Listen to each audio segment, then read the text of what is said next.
Okay. All right. Great. Well, thank you, everybody, for taking out a portion of your morning to come to the Finance Committee meeting. So I'm down here in Connecticut. I can't see you, but I can certainly hear you. Thanks, Claire, and everybody for organizing this meeting. So let's jump right into it. Review and approve April meeting minutes. Okay, I'll make a motion to approve the minutes. I could second that. Motion by Bill, seconded by Richard. Any discussion on the April meeting minutes? All right. If not, all in favor? Aye. Aye. Thank you, those who partook in recording that. Thank you very much. So Claire, you're up. These next two items, FY24 financials.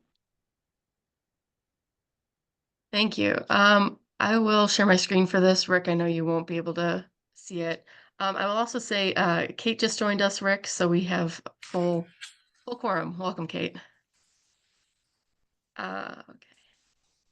So these financials that I sent around are from FY24. So this is the close of last fiscal year.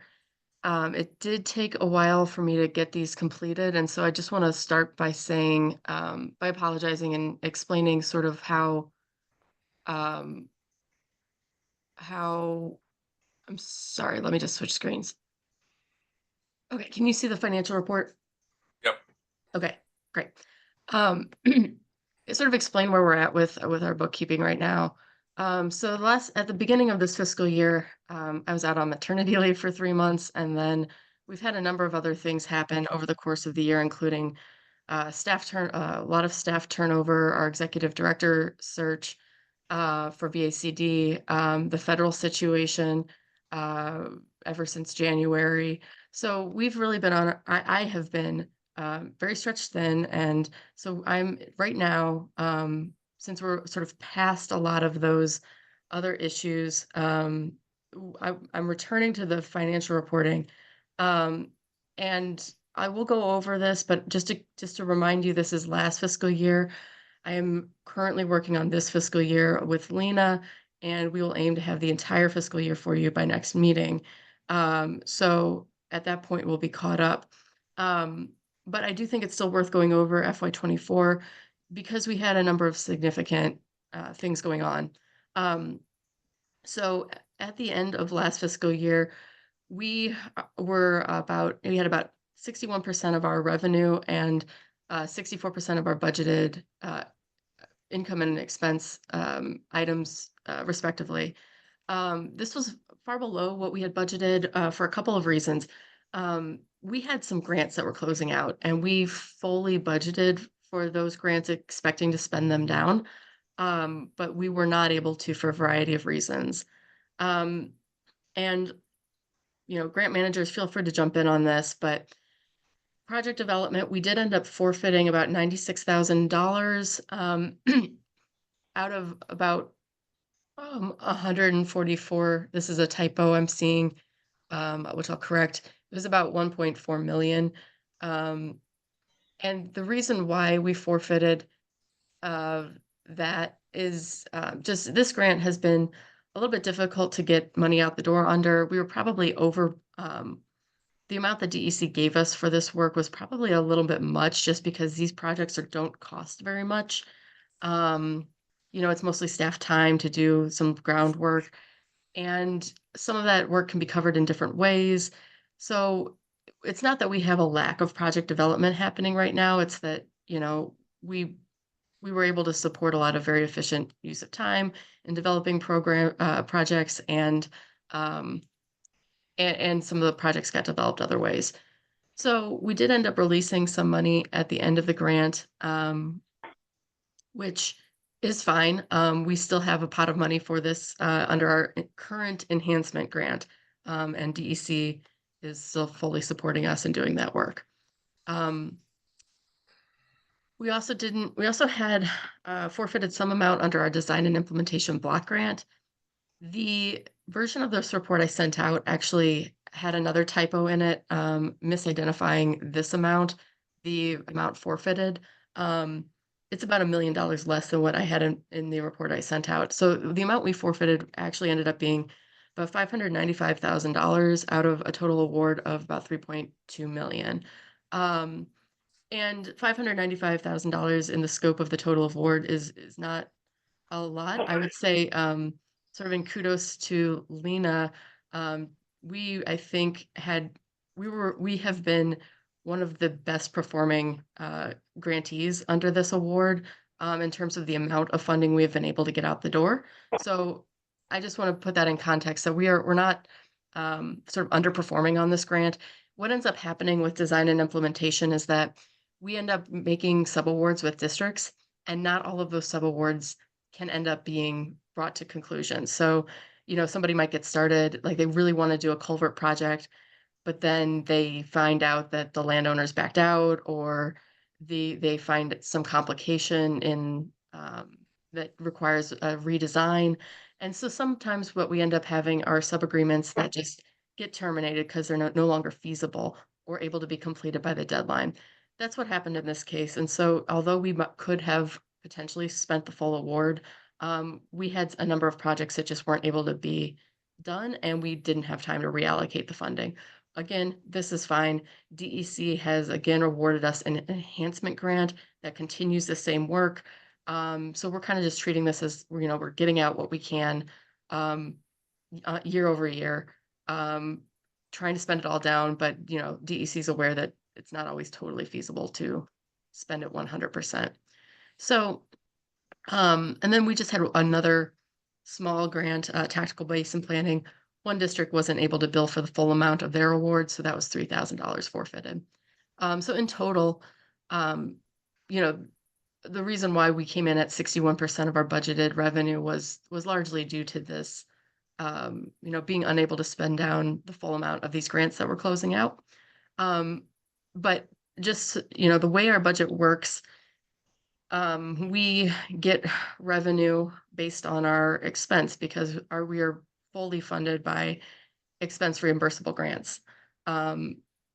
So by and large, even though we had 61% of our budgeted revenue, it does not result in a net, loss to our budget. It's simply that we weren't able to bill for those amounts to our funders. In addition to that, our administrative costs came in much lower than expected. We weren't charged for insurance in FY24, and we probably won't be until FY26. The Agency of Administration is still working out the details on that. And then we always budget for attendance at the NASCA conference. I was not able to go, and so we didn't end up having those expenses. So in total, in FY24, we had a number of grants close out. We have our core services and tactical basin planning grants. Oh, sorry, Richard. Just a quick question. How come we're not paying insurance? Do we have insurance? We do. And this is an issue with the Agency of Administration. They're aware of the situation. We are covered by the state of Vermont insurance because we are a state entity. We are covered. The problem that we're having is sort of an administrative problem on the back end. Council doesn't tie in directly to the state budget, so they don't know how to charge us. They're going to have to figure out logistically a way to bill us and set a rate. So they're working that out. I'm sorry, I'm getting some noise in the background. But yeah, I got a phone call that's going to go Okay. to voicemail. Okay. Thank you. Sorry. All that is to say, we do have insurance. Agency of Administration is trying to work out some, administrative details to actually bill us, but we aren't going to owe for FY24 or any year until they figure out how to bill us, because it's sort of an issue on their end. Okay. Hmm. So why can't we continue on the state insurance? They want us on our own insurance? We are on the state insurance. Okay. And we will continue on the state Okay. insurance. Why do we need the additional? We don't. There's Okay. no additional insurance. They just don't know how to bill us for our existing insurance. Oh. So the state wants to bill us. They haven't Yep. figured out what number yet. Yes, Okay. that's right. That's Clear exactly as right. mud. Hmm. I will say it's been very difficult working with the back end of state government. Um, Hmm. I will. Are there any other questions so far? Okay. We did have a number of grants close out in FY24. Core services and tactical basin planning are just annual, so that we always we're issued a grant and then we close it out basically within the same fiscal year. There's a little bit of overlap, just the specific dates, but they're basically annual grants. So, that's sort of business as usual. And then, as I mentioned, we closed out project development and design and implementation block grants. They did remain open, but in a little bit past the end of FY24. But they have since been closed out, and a lot of that work in FY25 was really just administratively closing out the grant and some final smaller invoices. So and then I think the finance committee, we've discussed this in the past, but just to remind you, we had an RCPP agreement through NRCS that was supporting part of our Trees for Streams program. We ended up forfeiting that in FY24 just entirely. We weren't able to execute that. We had turnover in the staff who was managing that grant, and then NRCS sort of changed their procedures on what we were required to do, and there were just a number of things we were working through that because of how complicated it was, we weren't able to fully get the money out the door. So we just forfeited that, but we weren't budgeted for it, so it had no impact on our budget. So that was the major grants updates for the year.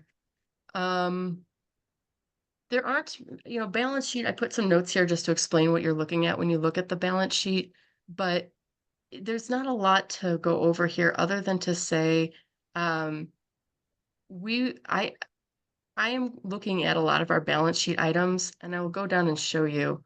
Our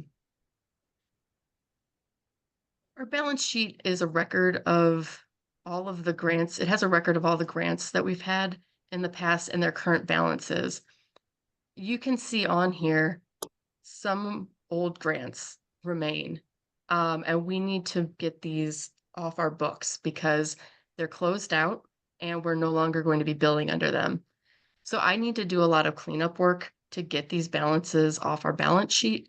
So if you see these older grants, like our older iteration of the design and implementation block grant or our older iteration of project development, that's sort of that's some cleanup work that needs to happen. This has been a long-standing issue with our books. And there's one question that we'll need to talk with the finance committee about, which is how to treat balances. We do sometimes retain earnings off of our grants.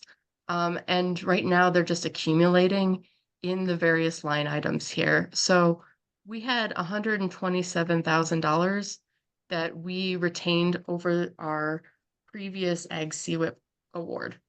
Right now it's sitting there. That grant is closed out, but we've retained the earnings. And so what I would like to do is I'd like to drop that to a fund balance. And I have an account set up in our books to do that.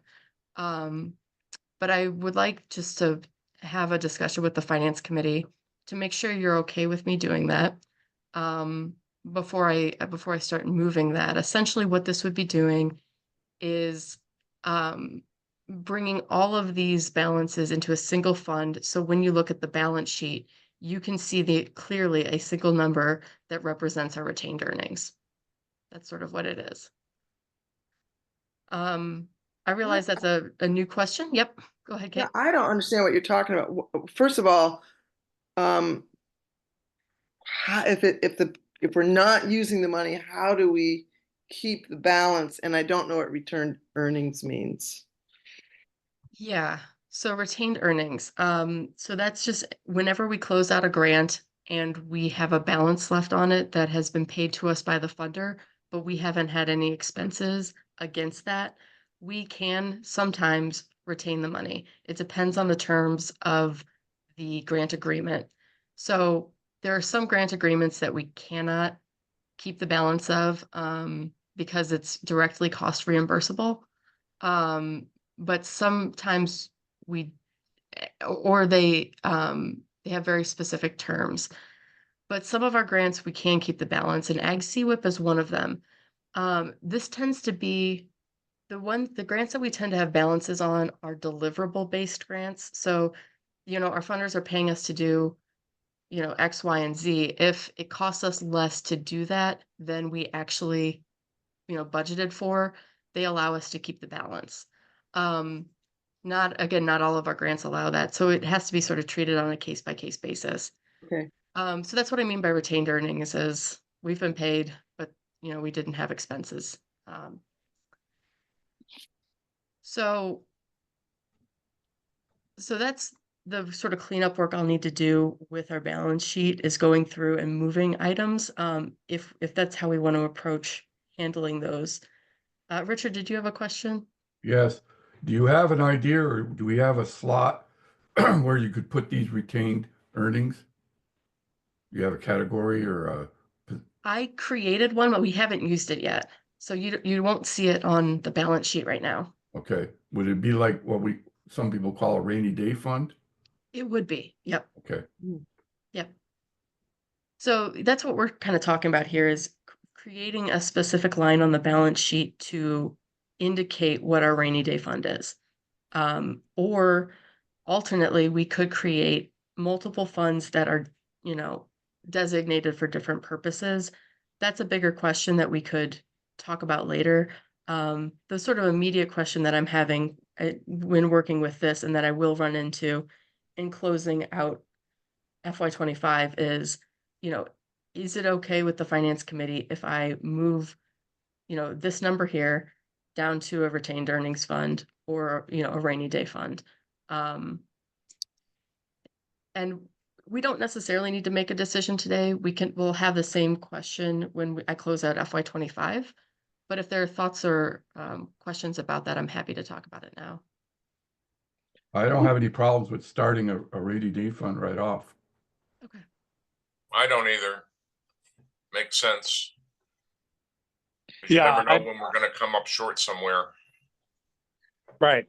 I agree. And it sounds like it does result in some simplification of the accounting in these retained earnings situations. So if we're allowed to do it, if we're allowed to keep and spend retained earnings,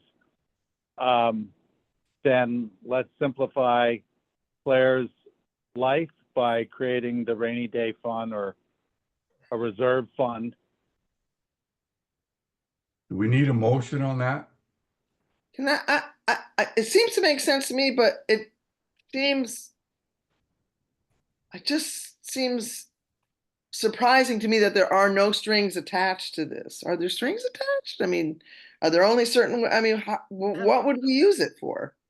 Well, I will say the one thing we're currently using our unobligated cash balance for in our checking account is we use it to support cash flow.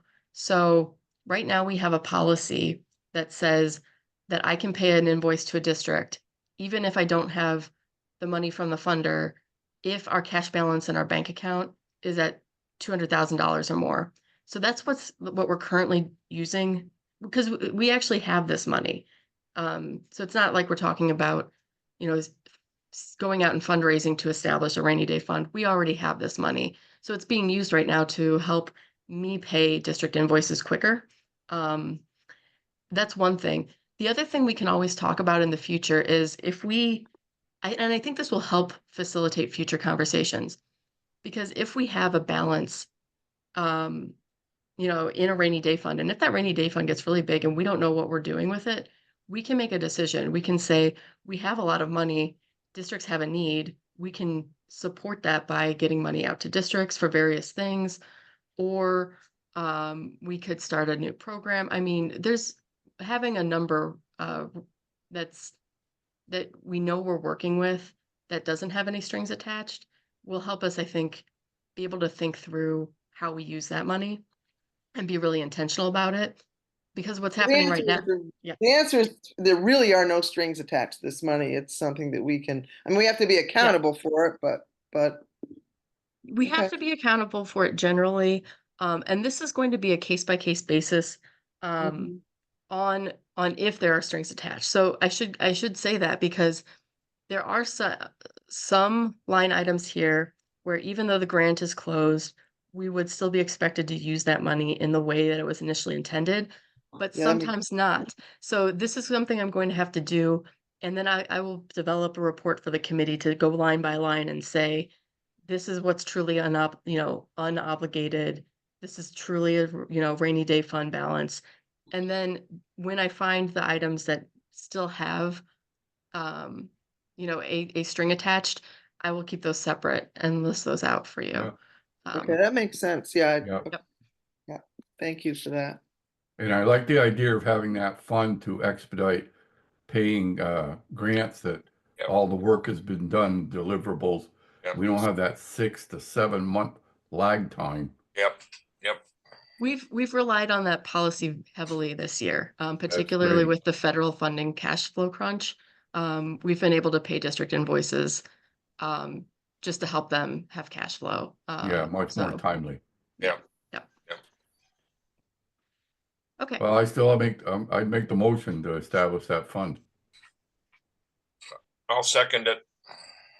Motion by Richard, seconded by Bill to establish the reserve fund or rainy day fund. Claire, I'll let you decide how you want to put a label on it. So if we do this, Claire, can you tell us ballpark how many dollars, I can't see it, how many dollars would be put into this account?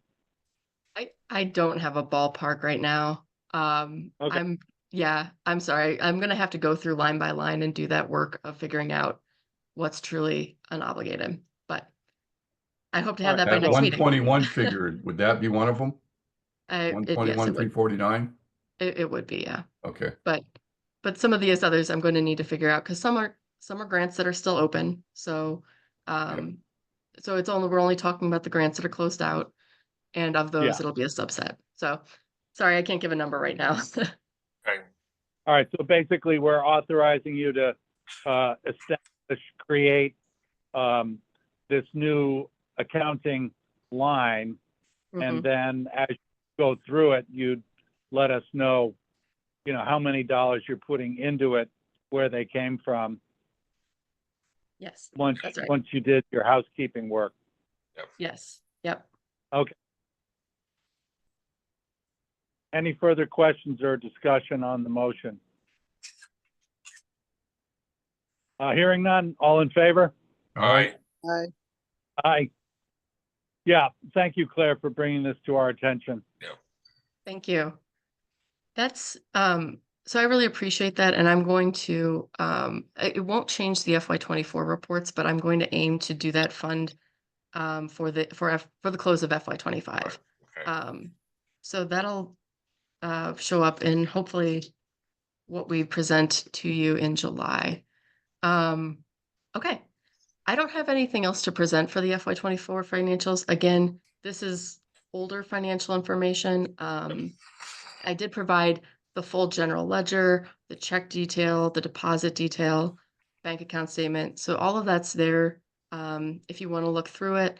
And if you do end up having questions about anything, about how we're doing our bookkeeping or any specific items that you see, I'm happy to talk about that at a future meeting or just answer questions one-on-one. So let me know.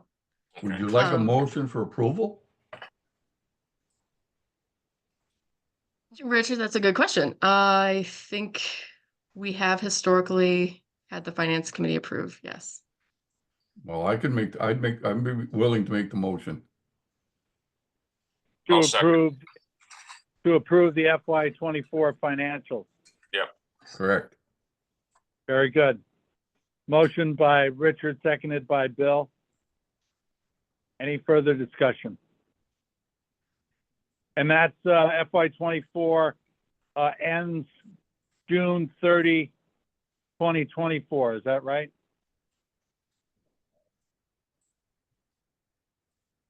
Is that when the Yes, year that's right. ends? Yes. Okay. So motion on the floor to approve the FY '24 financials ending June 30, 2024. All in favor? Aye. All right. Aye. Aye. Thank you. Okay. So Claire, I don't. Yeah. so Claire, Go ahead. I'm gonna at some point here need to jump off because I have a board meeting scheduled. Yes. But I do have some comments on the letters, and I'm not really sure we want to jump to that or if I could come back on when you get to. I'm not sure how to handle that, but So I think, Rick, I'm going to recommend that we move to that item right now because the next items, I don't have anything prepared to present. The FY '26 budget, we don't have, and we probably won't until August at this point. And part of that is because we develop our budget after VACD develops its budget. We need our personnel numbers and to feed into the council budget. And also our grants managers. We still have a lot of unknowns about what grants we're going to see in FY '26. So, I'm going to be aiming for this. We might have it by July, but we would be aiming for the August board meeting. Would be the development for that. So I'm going to recommend we skip that item. I do not have the FY '25 financials, so the next item would be grants, and the first item under that is the regional coordination. Rick, is that okay with you? Yes. Okay. So Michelle has joined, I believe, in part to discuss this. So I have it listed as me and Allie, but Allie's not on.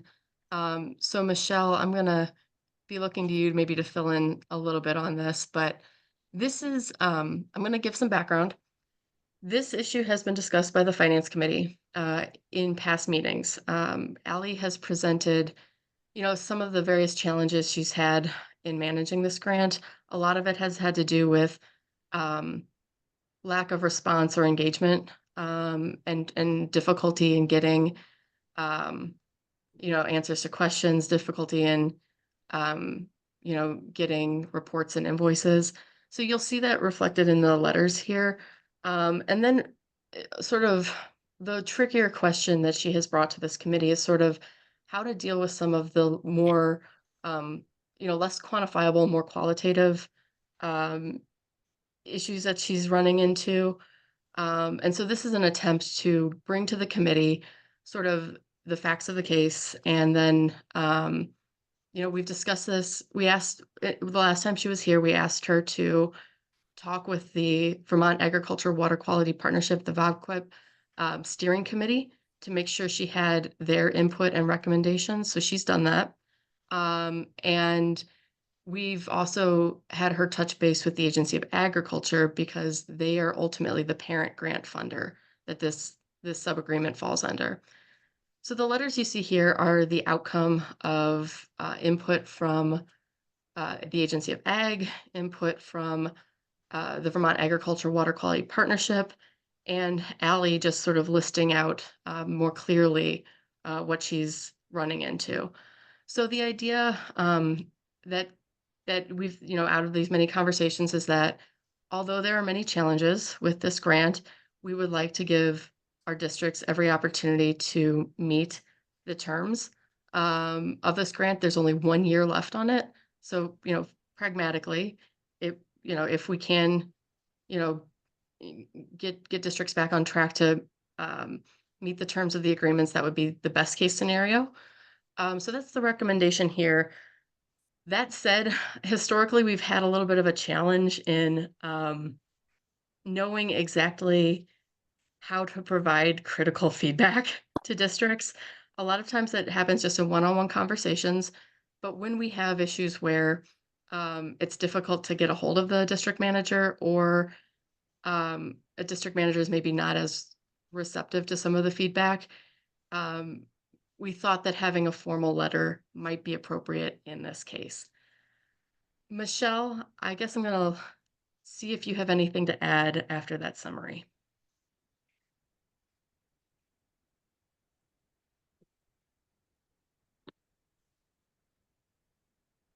She here? Michelle, I can't see you. You are muted if you're trying to add anything.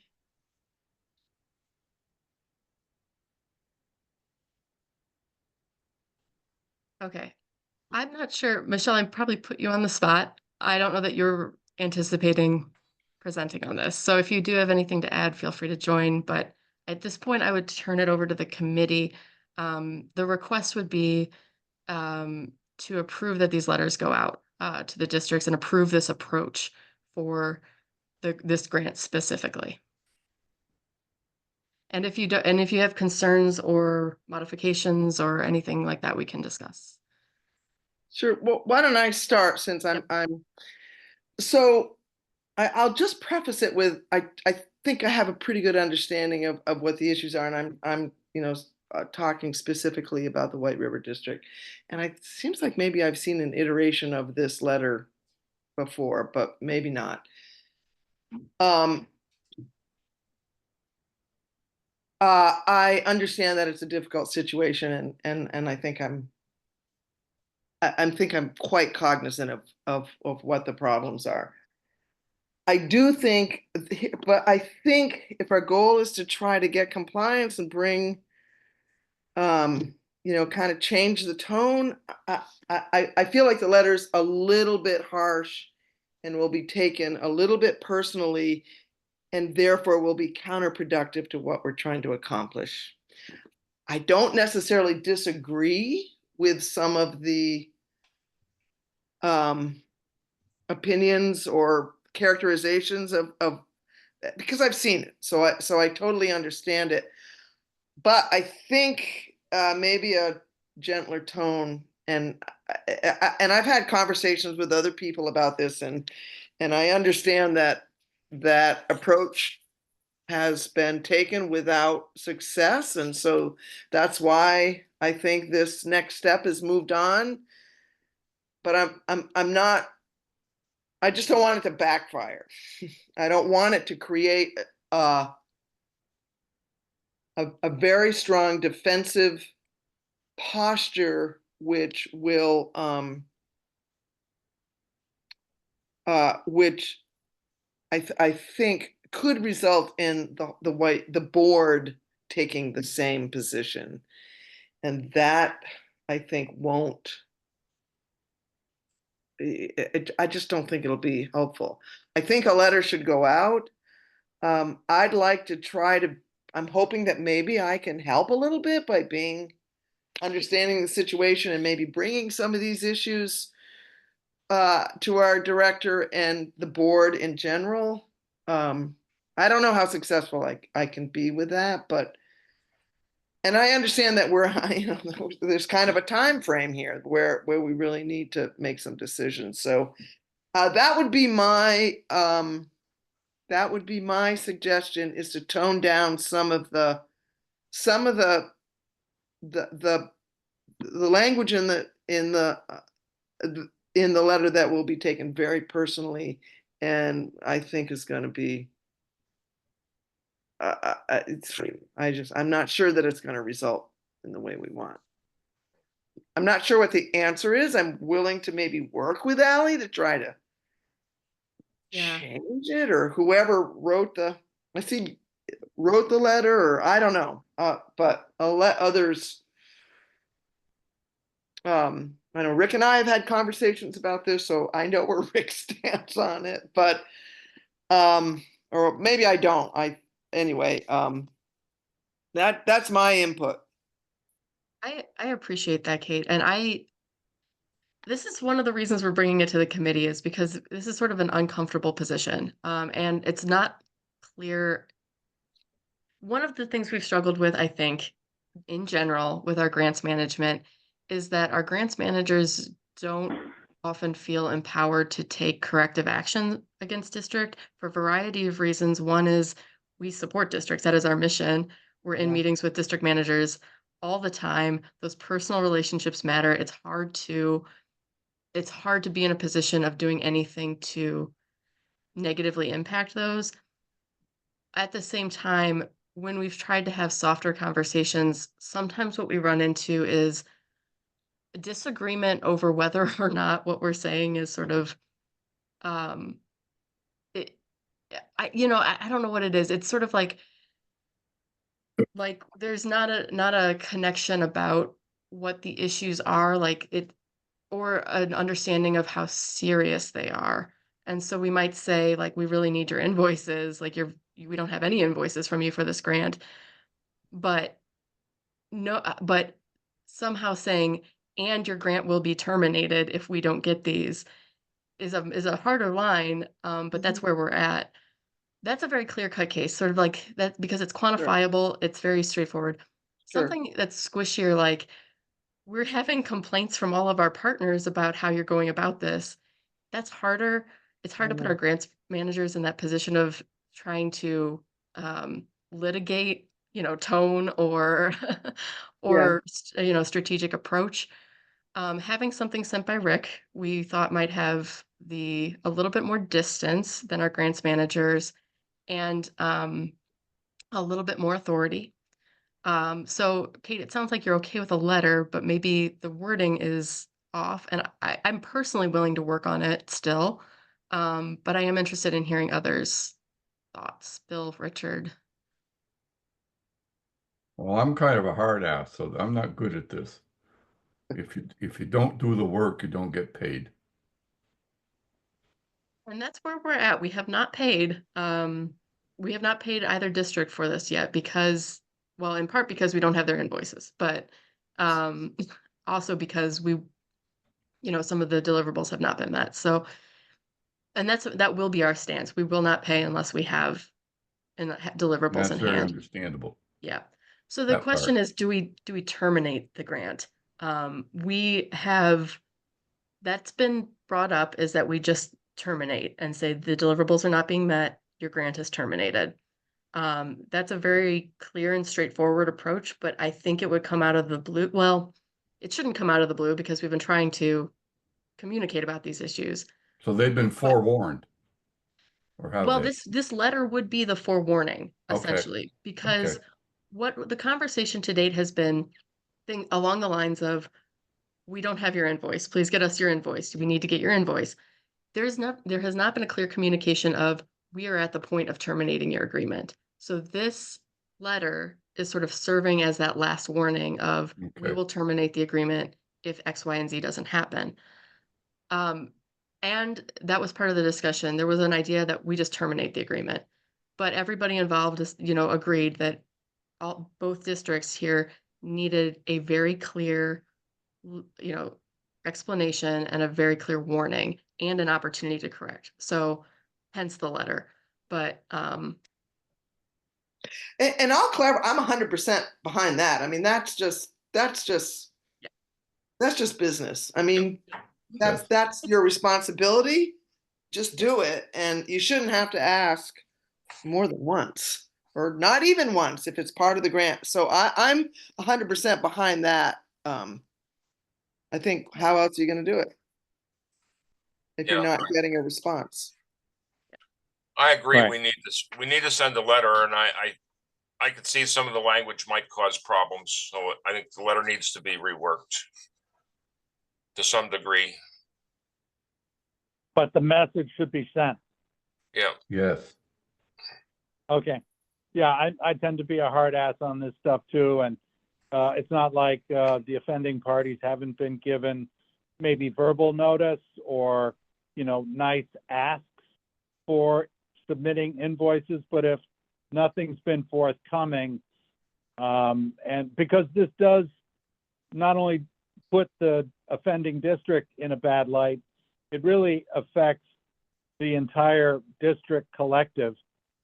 So I have a low tolerance for this sort of behavior, and if I can't see the letter right now, but Claire, if it's possible to, rework it a bit and make it less stringent, but sends the message that we expect, and at this point, we're almost demanding something. Otherwise, we're left with no alternative other than to cancel the grant. Sure. Agreed. So, Kate, it sounds like you have some, more specific thoughts on the language. I am very open and willing to work with you or any other committee member. I can send out an editable copy, and you can maybe let me know what language is is really problematic, or if you have suggested, alternate ways to phrase things or put things. I will say, I think the strategy we took here was in part because we wanted to be very clear about what the non-negotiables were and where and sort of what the grant agreement said.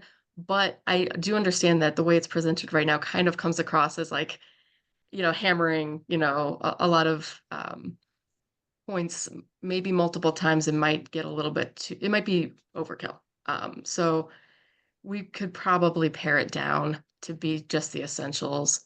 But yeah, I guess, sorry, that's all to say. I'm willing to work on it.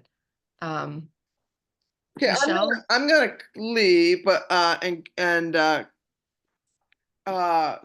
Claire, let me know if I Yep. can help with that at all. And Yep.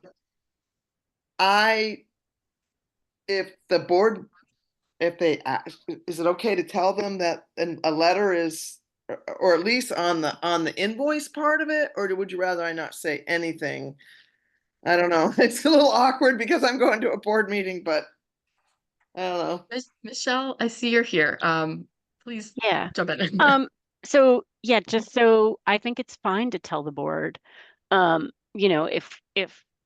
that a letter is forthcoming. These are really long-standing issues that the VOCWIP steering committee has been working on. So, so this letter went through multiple edits with the VOCWIP steering committee as well, being heavily involved in looking at it because there's been some, as you know, longstanding concerns about just sort of both the lack of billing, the lack of timely scheduling of events, the rescheduling them at the last minute so that then partners weren't able to attend, which sort of defeats the whole purpose of having a partnership. And lastly, sort of the method and style of communication and sort of the disrespectful way of treating partners, and particularly the disrespectful way of treating the VOCWIP coordinator, but also others. I mean, it's not been limited at all to I don't know one. what's VOCWIP. It's the Vermont Ag Water Quality Partnership. And so this Oh, agreement VOCWIP. is Okay, to yeah. is to organize the regional partnership meetings Okay. for the Southeast. And and it's not like that criticism isn't welcome. It's that it needs to be productive criticism that sort of identifies problems and Sure. and in a way that allows the partnership to address them and fix them. But simply pointing out what other folks are not doing, or that you believe other folks are not doing or not doing right, doesn't really move us forward. It just creates a lot of bad feeling. It's like participating in a way that is constructive and moves things forward, and certainly criticizing partners for things that are beyond their control, like federal policy. It doesn't help when the people in the room have no control over that and they just want to work with you to meet the goals of the partnership in terms of helping farmers address water quality issues. So that's sort of the broader context. And Kate, I know you're going right to a board meeting. I think, yeah, again, you can bring it up. I would just say, something along the lines of, I've heard concerns about this grant. I've heard concerns about invoicing, about reporting. I think communication has been one of our struggles. So if you're able to Yeah. communicate that to Jennifer, Yeah. to the board, that's great. And then, yeah, we will sort of, the letter then will be sort of pro forma from from council and sort of be the official notification. But yeah. And one thing, Kate, I just wanted to say, thank you for the constructive criticism you gave me at our last at the Oh, last okay. finance committee meeting. I meant to say that. And I've been meaning to send you an email to say that because I very much appreciated it and it was absolutely on point and helpful for me. So Oh, thank you. Yeah, I felt a little awkward saying it, and I'd like to meet you sometime. We haven't had a chance, but Yeah, that would be lovely. I would okay. like All that. right. Thank you all so much. Thank you. Thanks, Kate. Thank Okay. you. Bye-bye. Claire, this is Rick. You know, when the time comes to send the letter, you know, please think about whether you want me to put my signature on it. I'm willing to do that. I just, you know, this has been kicking around the room, and it doesn't sound like the situation has gotten any better, in spite of, you know, verbal comments that may have been shared to individuals. So once you have had a chance to talk to Kate and maybe revise the letter a final time, please think about whether you want to sign it or me as chair of council. I'm willing to sign it. Rick, I think I will be asking you to sign.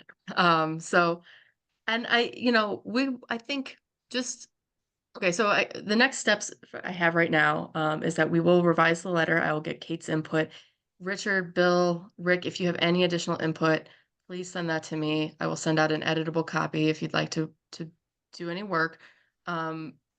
After we have a draft that, you know, meets approval of everyone, I'll send out the final draft. This is something I don't know that we actually need a vote on for the finance committee. So this is something where I would be willing to just do this by email, as long as the committee is okay with that. It sounds like everybody here is in agreement that a letter should be sent. So there's no question about taking corrective action in general. It's just about the phrasing. So I guess right now, we would maybe ask for approval for that approach. So I guess I would ask for a motion or to be made along the lines of that we approve corrective action being taken for this grant for the districts for Bennington and for White River, and that the NRCC administrator is authorized to work with the committee in developing the language to do that. I'll move that. I'll second it. Motion by Richard, seconded. Wait a minute. Sorry. Was that right? Motion by Richard, seconded by Bill? Yep. Okay, thank you. Yeah. Any further comments, questions on the motion? You know, Claire, Michelle, thank you for, you know, trying to figure this out and a way to, you know, handle this delicate situation. But, you know, we've talked about this before, several months ago. And so if you can revise the letter, I'll take a look at it when I'm in a position to do so. But yeah, it's just, it's difficult to do, but it needs to be done. So all in favor of the motion? Aye. All right. Aye. One thing before we Thank you. move on, I've looked over the Bennington letter. I don't really think that one needs much revision. That the issues there are a little bit different. They're more straightforward and simpler.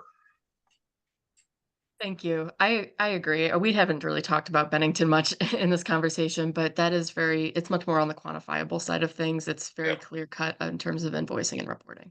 Yep. So, yeah. Okay. Well, thank you all. And I will say, I think going through this process for this grant is going to help us in the future for other grants. We have been looking at, you know, Michelle has been, you know, really spearheading, you know, pushing us to look at our systems and our procedures. And so I think going forward, having a better, you know, a more consistent procedure for how we handle performance issues under grants will be good. So our grants managers know if I'm having a problem, we can address it and, you know, and how we might go about doing that. So, so thank you, everyone. So in issuing these grants, could it be a subparagraph stating if these items aren't carried out? I'm searching for words. You may be losing this or something of that nature. We have that language. We do have that language. Okay, So everyone should be aware that just, agreements can be terminated for lack of performance. yeah, The issue non-performance. has been that we have not historically acted on that. And so at Mhm. this point, we have a culture that is pretty permissive towards late deliverables and things like that. Yeah. So we need to reset that You want tone. to toughen up. We need to toughen up, but we're going to not slam down immediately. We're going to be much more consistent and firm on an ongoing basis. Yeah, I don't hit think. them with a 2x4, use a 1x1. Right. And we'll be supporting districts in doing that by trying to be a little bit more structured on our end. So Yeah. yes, yep. Okay, that's all I have for that agenda item. The next item is enhancement grants, which was a placeholder in case we needed to do any additional approvals, but we already approved everything, I think, at the last meeting. So we don't have anything to report here other than thank you again for approving those projects. We'll get the agreements out. So, Jess, Michelle, Lena, any other grants items? Okay, we're in a wrap up phase right now. We're heading into the end of the fiscal year. The DEC business office is closed the month of June, so we've done a lot of invoicing under as much as we can to DEC before their business office closed. So we're hoping to get those payments in. Bill and Rick will be contacting you about doing ACH payments to districts as soon as those do come in. So just a heads up. But yeah, we don't have any other pressing grants items right now. Oh, I'm sorry. I had an item. Core services. We are going to need to finalize our strategy for core services. This will be a board discussion, so we don't necessarily need to vote on this today. But I wanted to report to the committee that we are likely, well, we will be getting an additional $250,000 in core services money next year. So this year we had a base of 612,000 plus 100,000 in one-time funding. Next year, we're going to have a base of 612,000 plus 250,000 in one-time funding. So we got a little bit of an increase from the legislature. Unfortunately, that wasn't, they had us penciled in for more initially. We had a lot of support for our request this year, but we did get cut back in the final budget due to a number of issues. It was an extremely difficult year, but we will have What was the original ask? 3 million. 3 million, yeah. Ooh, ooh. I know, but we're sort of incrementally getting more from the legislature and have Yeah. had more support overall from them. Michelle, did you want to add? Yeah, I would just say that we did really well. Like there was actual talk of getting the full 3 million in the Senate, in Senate appropriations. Oh. And they looked at ways to get us the full 3 million. Then they looked at just doubling our base to 1.2. And then they were forced to settle because there were so many other demands on funding this year. And they're very, very nervous about what might happen with federal funding. Yep. Which the state Yep. passes through a lot of federal money. Right. So they were a little nervous. So they cut it down to 500,000 in one-time money, no strings attached, completely flexible. And then in the conference committee, the House proposed cutting it to 250. And I was actually sitting in that conference committee meeting watching what was happening, and I was convinced that the House was going to propose no funding for us. So that they proposed 250, I thought was good, to be honest. There were programs that lost their funding entirely this year. So that we got more support than we did last year is, I think, a really good thing, and a tribute to all the folks, including Rick. Both Rick and Richard, I know, were in the State House at various points this year, and a lot of the Claire was there, I was there, and over half of our district managers also took time to come to the State House and talk to their legislators, and it really made a difference. So I think we're making progress. It's just going to be an uphill battle given the realities of funding right now.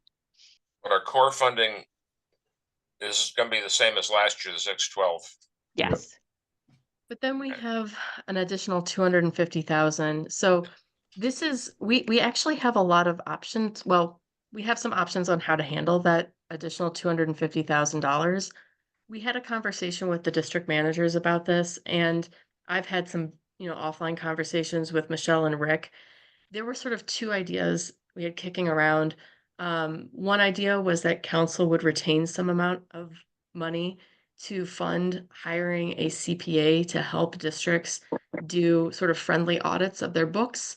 It would be a financial professional that could help districts get, really sort of professionalize and standardize their bookkeeping and look at their internal controls for financial policies. The second idea is simply dividing the money equally among districts. Right now, so those would be the two most straightforward approaches from my perspective. We have always said with the legislature that our goal is to have one full-time position funded at every district. Even with the additional $250,000, the total doesn't get us there. So I am very comfortable just dividing the money between districts. That's what the districts would prefer. Kind of no surprise with that. 17,857. Yes. So that would be an additional 17,000 roughly for districts next year. Almost 18. Yep. So I think after our district manager meeting, that's the approach we're looking at doing. But I just wanted to get your feedback. Again, I don't think we need to vote on it. I think that'll be a board discussion. But any thoughts on that? I think that at this point, it'd be the most prudent thing to do, because if you unfortunately give up one district more than the other, we're going to have some screamers. Well, that, and we also don't really have a good method of determining who gets what right now. We need to work on that. Yep. So If it was, if we had 1 million or so, then it could run it a little differently, that certain districts could get more than others, but you don't at this point, so you Not might yet. as well divvy it up. Right. Bill, are you okay with that? Yeah, I'm fine with the equal distribution. I mean, as you all know, our district is in a building phase. Yep. We do have now pretty much a full-time person. Plus, we have a consultant that's hired to assist her in getting our finances straightened out. That's great. Our procedure, our finances are fine. It's figuring out QuickBooks and how things are listed. Yeah. And we're getting there. We just got, with the other money we got with the one-time funding from last year, we got the QuickBooks online account set up, and we also got a new, more capable laptop for her to use to do that stuff. So that's progressing. Yeah. I was really happy that you guys were able to do that. Yeah. And our board is shooting for hopefully their own office someday. Yeah. We're renting the space with the soil conservation office. It got too tight. We had too many people. They were alternating back and forth in space, so we went to our own office this past summer. Mm-hmm. And our idea is to go forward and eventually purchase and have our own office building. Yep. Yeah, this is Rick. I'm okay dividing up the one-time money equally amongst all districts. I just do wonder with the idea about having some professionals kind of do a friendly audit I wonder if we could convey to all the districts sort of the key, sorry, I'm outside here and all of a sudden a delivery truck just showed up. But the idea of something that all districts need to consider is, you know, whether or not they are practicing sort of the key essentials when it comes to accounting and financial management, just as a way to have everyone think about how close or far away they are from what's considered to be desirable and preferred accounting practices. So I think the idea of trying to get districts to understand what they're up against if they're not in compliance might be a good way to initiate that ball rolling for the future, particularly if we're anticipating getting more money from the legislature to benefit all districts in the future. See, right now, we Thanks. have our own accounting firm, but ideally, my thoughts are it should be an accounting firm that covers all the districts. So you have one similar, it'll be set up, there's 14, but they're all, you look at one account page and you look at the other one, they're all similar. Yeah, uniform. There you go. That's the term. Yeah, I mean, we have our own accounting firm now too, so, and a separate firm that does the payroll, but, yeah, and I think we started down that road when we first hired the, financial person quite a Right. few years ago. It's been a long-standing goal. Yeah. Yeah. And And Claire don't you provide sort of open office hours for people to call and inquire, and you can give them sort of technical support? But, you know, again, if this notion has appeal, it's just something that we could send out along with the notice that 612,000 plus 250,000 is going to be divided equally. But, you know, here is something that all districts need to consider going forward in the future about accounting and financial management. That was how that conversation went at the district manager meeting, I would say, is sort of trying to the CPA idea was my idea, and I would love to have that happen. I would love all districts to have an audit. I would love all districts to have standardized policies. I would love them to have standardized charts of accounts. But right now, you know, districts made a very good case. They said, you know, we really could use the $17,000, and also if it comes through our books, we can use it as match for grants. A lot of good reasons for just dividing the money, and I agree. But we did let them know, having an audit is an expectation that not everybody's been able to meet, and that we would expect people meet in the future, and that we are going to be working consistently to support districts in that direction. And that I did encourage everybody that when you get extra money under your grant next year, please make sure you're, using some of that for administrative and financial support on your own. And some districts were interested. If we were able to secure like a CPA to do friendly audits of district books, some districts said they would proactively opt in and probably use their money in that way. So we will probably need to consider that and see if we can put out a bid for a CPA that we can identify as a resource for districts. So that might be something we can start doing. Just it would be a opt-in rather than opt-out situation. Yeah. Yeah. Requirement. Yeah. Okay. But we're talking just the 250 equally distributed, not the 612. Well, the 612 is already equally distributed. Oh, okay. Yeah. So we Okay. would do the same next year as we did this year. Yeah. Okay. Basically, we'll just get more funding than we had previous fiscal year, which Exactly. is definitely useful. Yeah. Okay. Well, that was my last minute other grants businesses needed. updates. So No, I appreciate knowing, because I haven't seen much. They haven't made a big splash about the budget actually passing. I guess parts of it have passed, and there's still parts they're working on. Yep. it's been a weird year. Normally, I guess the budget is the last thing they do, but they are still in session working on things. So, it's just all up in the air right now. But Yeah, well, we do have the money. So, yeah. that's good. Good to hear. Rick, I think that closes out this item. Okay, great. Well, thank you. So the next item on the agenda was administrative updates. And I've got to leave at about 9:45, so another 10 minutes or so. So, Claire, if you want to, I'm looking at the agenda now, if there's anything you want to rearrange to take first. No. The last three items here are general updates. I think admin, it makes sense to go next.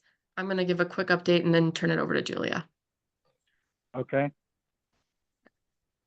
So quick update. We talked about office space, and we're still working on that with ANR. I've heard from Marley that unfortunately that request is paused because ANR has gotten so many requests for use of office space just within the past couple of months that they are pausing all new requests right now. That said, Marley is continuing to push our request because we are a part of state government and ANR is one of our members. So she believes that we should be exempted from this pause, but I just wanted to let you know that that is not finalized yet. It's still in works, and Marley is going to bat for us. So we'll hopefully have more to report in coming months, but that's where we're at with the office space. And then the bigger development has been with our website and communications materials, and I will let Julia give an update on where we're at with that. Yeah, so I think last time I had shared we have the logo and we've been talking to the Agency of Digital Services to get us a website. We're hopefully going to have like a sandbox version or a draft version of the website in the next couple of weeks so we can start putting materials on that. And then once that draft version is finalized, it will take another 2 weeks for it to officially go live. So it'll probably be like midsummer before we actually have like a full-fledged website live out there. Yesterday, Claire and I talked with Agency of Digital Services people about getting us emails. So we're still pursuing that route to get us .gov emails, which will give us access to different materials that the state's already prepared. And did you want me to give the amount for that, Claire? Yes, if you can. Okay, so it's going to be about $250 per year per user. So right now we're just looking at Claire and I getting those emails. And with that, we'd also be able to get a general inbox that would be nrcc.info at vermont.gov, so that people aren't emailing a VACD email if they have questions about NRCC. And with Claire and I having personal emails, we'd be able to access that general inbox and forward the emails if we need to. We can also reply from that general inbox email address instead of our personal email addresses. And that amount of $250 a year also includes access to Microsoft 365, the cloud version. So we'd be able to use Word, PowerPoint, Excel, all of those from the cloud base that the state's paying for, and that gives us access along with SharePoint.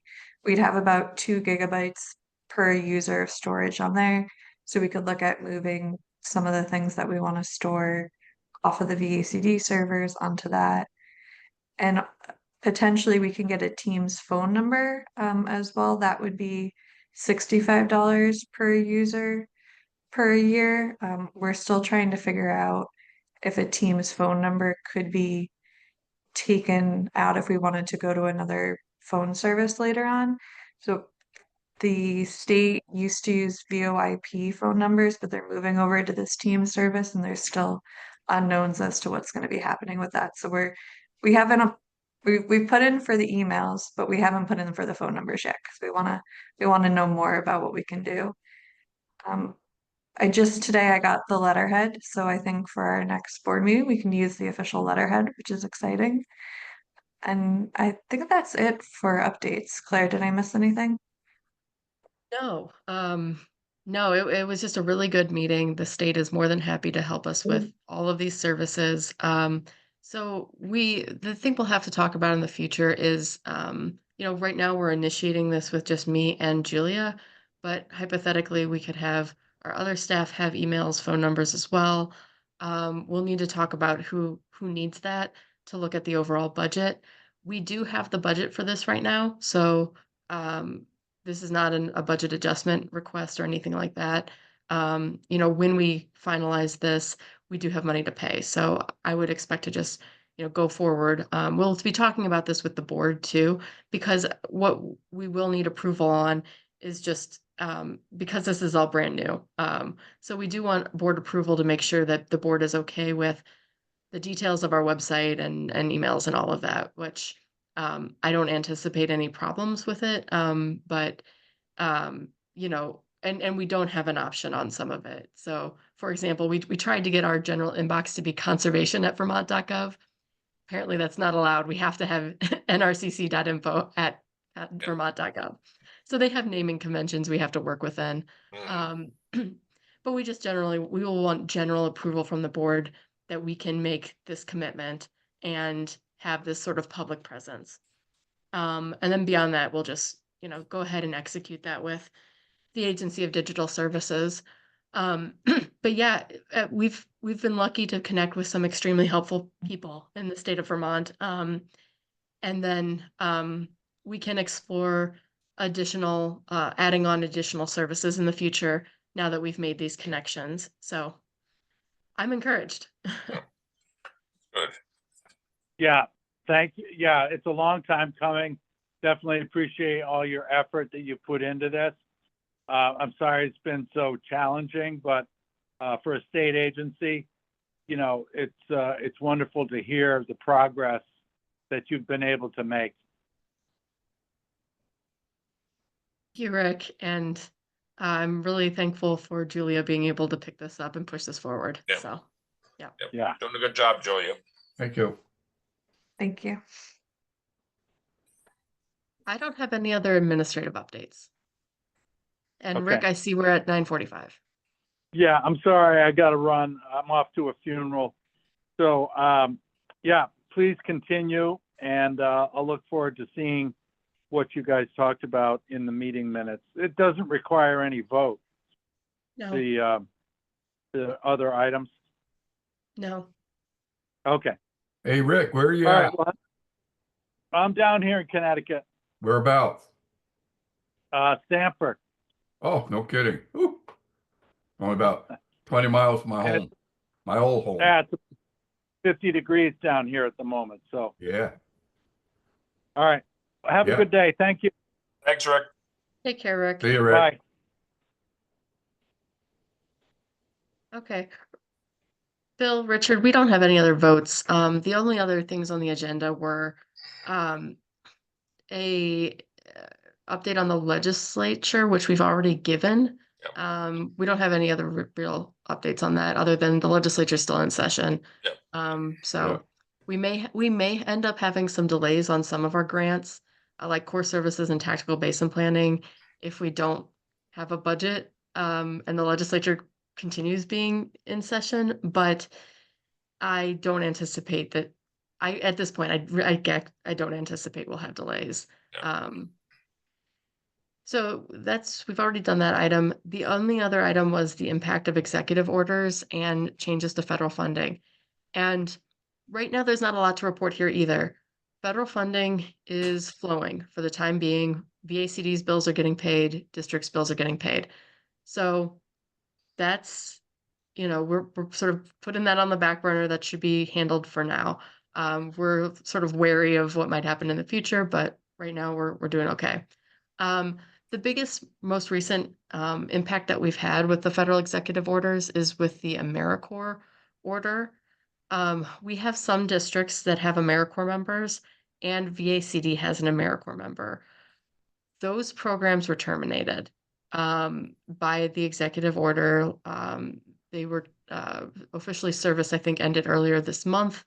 But we've been lucky that the Vermont Department of Environmental Conservation, DEC, has agreed to take on their AmeriCorps members, make them part-time temporary employees. Yes, temporary employees.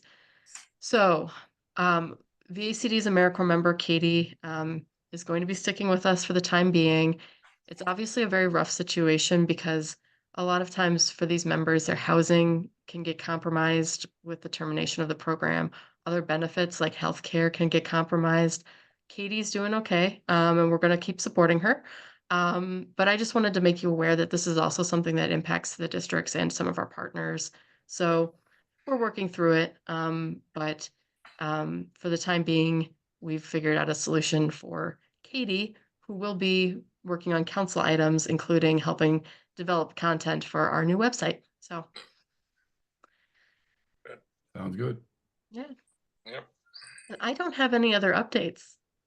So I guess if there aren't questions, we're sort of in the other business item. Is there any other business? I'm aware of. Nope. I'll call for adjournment. Second.